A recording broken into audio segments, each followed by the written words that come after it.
എഹെസ്കേൽ അദ്ധ്യായം 8. 6-ാം ആണ്ട് 6-ാം മാസം 5-ാം തീയതി ഞാൻ വീട്ടിലിരിക്കുകയും യഹൂദാ മൂപ്പന്മാർ എൻ്റെ മുൻപിൽ ഇരിക്കുകയും ചെയ്തപ്പോൾ അവിടെ യഹോവയായ കർത്താവിൻ്റെ കൈ എൻ്റെ മേൽ വന്നു. അപ്പോൾ ഞാൻ മനുഷ്യ സാദൃശ്യത്തിൽ ഒരു രൂപം കണ്ടു. അവൻ്റെ അര മുതൽ കീഴോട്ട് തീ പോലെയും അര മുതൽ മേലോട്ട് ശുക്ല സ്വർണത്തിൻ്റെ പ്രഭ പോലെയും ആയിരുന്നു. അവൻ കൈ പോലെ ഒന്ന് നീട്ടി എന്നെ തലമുടിക്ക് പിടിച്ചു. ആത്മാവ് എന്നെ ഭൂമിയുടെയും ആകാശത്തിൻ്റെയും മധ്യേ ഉയർത്തി ദിവ്യ ദർശനങ്ങളിൽ യെരൂശലേമിൽ വടക്കോട്ടുള്ള അകത്തെ വാതിൽക്കൽ കൊണ്ടുചെന്നു. അവിടെ തീഷ്ണത ജനിപ്പിക്കുന്ന തീഷ്ണതാ ബിംബത്തിൻ്റെ ഇരിപ്പിടം ഉണ്ടായിരുന്നു. അവിടെ ഞാൻ സമഭൂമിയിൽ കണ്ട ദർശനം പോലെ ഇസ്രയേലിൻ്റെ ദൈവത്തിൻ്റെ മഹത്വം ഉണ്ടായിരുന്നു.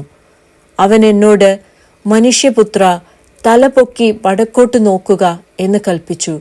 ഞാൻ തലപൊക്കി വടക്കോട്ട് നോക്കി.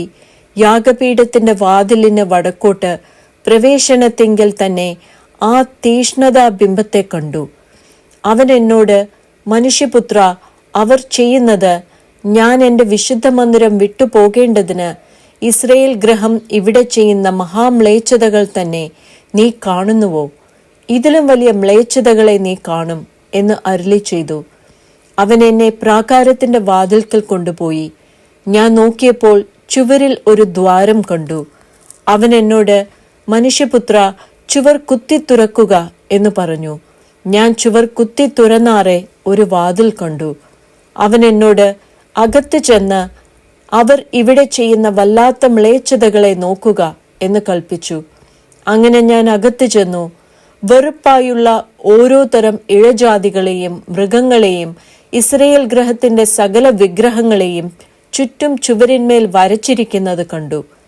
അവയുടെ മുമ്പിൽ ഇസ്രയേൽ ഗൃഹത്തിന്റെ മൂപ്പന്മാരിൽ 70 പേരും ഷാഫാന്റെ മകനായ യയസന്യാവ് അവരുടെ നടുവിലും ഓരോരുത്തൻ കയ്യിൽ ധൂപകലശം പിടിച്ചുകൊണ്ട് നിന്നു. ധൂപമേഘത്തിന്റെ വാസന പൊങ്ങിക്കൊണ്ടിരുന്നു.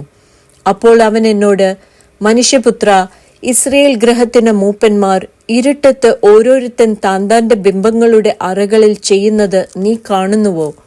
യഹോവ നമ്മെ കാണുന്നില്ല, യഹോവ ദേശത്തെ വിട്ടുപോയിരിക്കുന്നു എന്ന് അവർ പറയുന്നു എന്ന് അരുളി ചെയ്തു. അവർ ഇതിലും വലിയ മ്ലേച്ഛതകളെ ചെയ്യുന്നത് നീ കാണും എന്നും അവൻ എന്നോട് അരുളി ചെയ്തു. അവൻ എന്നെ യഹോവയുടെ ആലയത്തിൽ വടക്കോട്ടുള്ള വാതിലിന്റെ പ്രവേശനത്തിങ്കൽ കൊണ്ടുപോയി. അവിടെ സ്ത്രീകൾ തമ്മൂസിനെ കുറിച്ച് കരഞ്ഞും കൊണ്ട് ഇരിക്കുന്നത് ഞാൻ കണ്ടു. അവൻ എന്നോട്, മനുഷ്യപുത്ര, നീ കാണുന്നുവോ? ഇതിലും വലിയ മ്ലേച്ഛതകളെ ഇനിയും കാണും എന്ന് അരുളി ചെയ്തു. അവൻ എന്നെ യഹോവയുടെ ആലയത്തിന്റെ അകത്തെ പ്രാകാരത്തിൽ കൊണ്ടുപോയി.